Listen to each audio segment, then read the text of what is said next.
Alors, bonjour Daniel. Bonjour Laetitia. J'aimerais pouvoir vous interroger sur votre vision du couple Vaste sujet.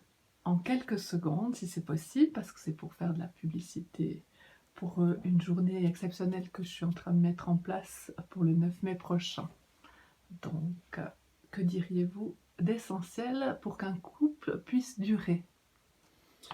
D'abord, le couple, c'est une vision très personnelle à chacun. D'abord, c'est quoi un couple? En général, si vous prenez l'étymologie du dictionnaire, c'est deux personnes, deux animaux ou des fleurs, en fait, qui sont ensemble. Ma vision, et selon l'expérience que j'en ai et ce que j'en ai étudié, euh, vous avez différents types de couples, mais ce qui nous intéresse, c'est quoi? Qu'est-ce qui fait qu'un couple marche? C'est quoi un couple qui fonctionne? et, et là, c'est un vaste sujet. En fait, un couple qui fonctionne ne peut être que formé de deux personnes qui vont en quelque sorte en créer une troisième. Une troisième qui va, elle, s'occuper de l'épanouissement.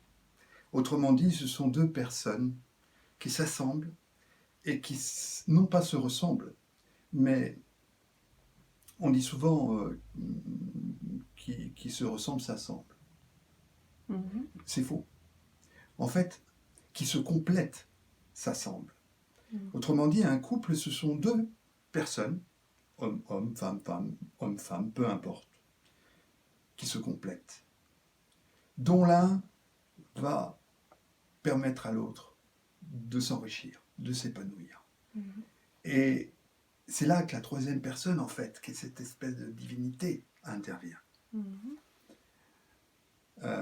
Malheureusement, c'est pas le cas pour au moins, je vais pas être méchant, mais 90% des gens.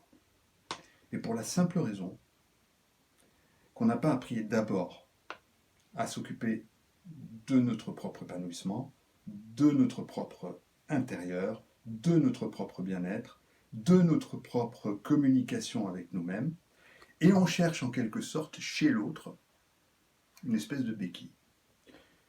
Et Magnifique. Je pense que vous avez superbement bien résumé l'avenir du couple qui pourrait être quelque chose de un peu plus...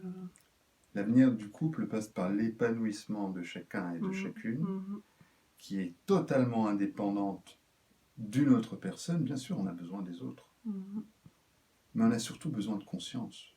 On a surtout besoin d'éveil. On a surtout besoin de se réveiller à la vie, à l'environnement, au monde qui nous entoure. Donc, une simple question, est-ce que vous viendrez participer à cette journée? Eh bien, si j'en ai l'occasion, avec plaisir.